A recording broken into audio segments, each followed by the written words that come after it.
Vocal harmonies are such an important element of a song, so today we are going to be talking about specifically tight vocal harmonies. Tight vocal harmonies are basically tight with the melody so that it sort of supplements the melody instead of standing out on its own. This is one of the most traditional, simple ways to add harmonies to your songs, and hey, it still sounds great. So let's go to the computer and I'm going to show you in 5 minutes how to write a tight harmony. So the first question that you want to ask yourself when writing these tight harmonies, I think, are do I want to start with a third above or do I want to start with a third below? Now there's different reasons to use either one. For example, you can more easily, I think, add excitement to a part by going a third above. And the risk you run, though, is overshadowing the melody, specifically in this part because it's fairly high. This is the A. Right below, this is tenor high C right here. So this is belting some high notes. This is an epic melody. This is meant to be like this crying out high note type thing. So because of that, I don't really want to overshadow that. And also, we're going to be really hitting the edge of sort of the comfort range. Can I hit tenor high C? Yes, but I really don't want my harmony part to be doing that. It feels like, to me, this song is very much a song where I just want it to be below. I don't want it to even risk even slightly overshadowing the melody. I want that to be the high note. I want that to be the highlight in every possible sense. So I'm going to choose a third below in this instance. So now that we've established that we want to have the harmony below, we now want to find the third below each of these notes. That's a good starting place, at least. I do think that you should change up from this and don't do purely thirds, but that is a good starting place. So if you're not music theory savvy, the simple way to think through this is whatever note you're on, go down one note for a second, and then go down another note for a third.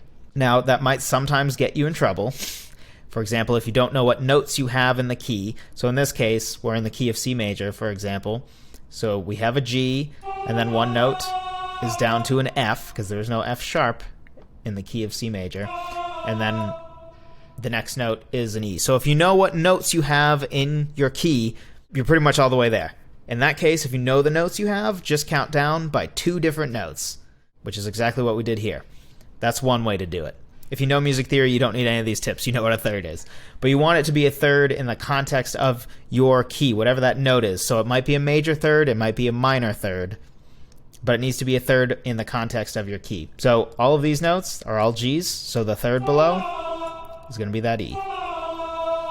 And then we have an A, a third below that in the key of C, which, if you don't know, key of C is all the natural notes, which on a keyboard is all of the white keys, so we're keeping it really simple here. A third below that, even if you don't know music theory, you might be able to figure out, okay, if E is a third down from G, so G, F, E, what would a third down from A be? You're totally right. And by that I mean I assume you got it right. It is F. I almost put F sharp. That would probably not sound good in the key of C, although it could be made to work. So that's a third down. And then next we have an F in the melody. So a third down from that is D. And then we have an E. Third down from that is our tonic, our first of the key, which is C. So starting with the super simple version, we've just dragged everything down a third. Here's what it would sound like.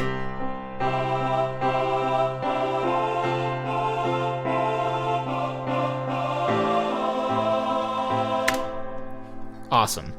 So if you don't know what key you're in, first of all, I highly recommend learning a little music theory. Full disclosure, I took music theory classes in high school. I think music theory is unendingly helpful. It gets a bad rap because people think it's an academic exercise, which is simply untrue. There are some elements of it that are certainly very academic and nobody needs to know, but some of the basics are incredibly important. I do have a free guide out there. I'll put a link in the description about the 4 pillars of music theory that I think every songwriter needs to know. Basically, it's keys and, what notes are in each key and what a key is, right? When somebody says key of G major, what does that mean?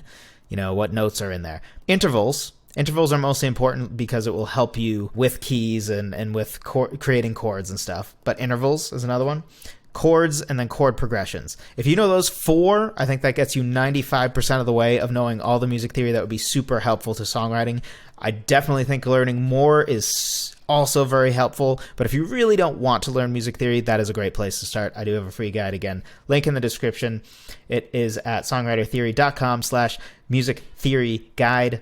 When in doubt, if you don't know music theory, you're not willing to learn even that, what can you do? Well, if you're in a piano roll like this, you can start by dragging the note down 1, 2, 3 places. And if it sounds bad, so let's move this so that it was only 3 places as well. If it sounds bad, try moving it down 1 more.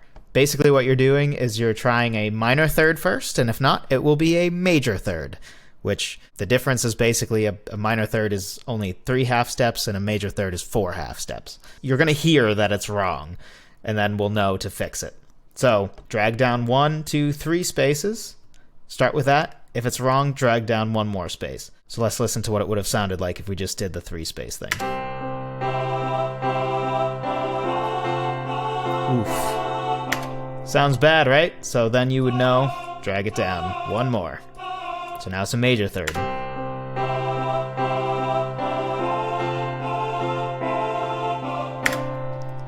So there you have it. So this gets you a basic tight harmony. There are certainly more levels to this. We can make this more complex. This might not perfectly fit for every song, but we're going to talk about how we can adjust that in a different video. This is really just level 1 of this. 99% of the time, maybe not that high, but most of the time, this is going to sound really good. And the quick answer to if you find that the third isn't quite working, even if you verify that you have the right either major or minor third, right? If you don't know music theory, if you are currently 3 half steps down and you change it to 4 half steps down and neither of them sound right, the next thing to do is to actually try a second, which is going to add some dissonance for sure, or try a 4th instead of a 3rd. That's the basic version. We can talk more about when to consider doing those things and where those come from in a different video. But as for level 1, this is how you do it.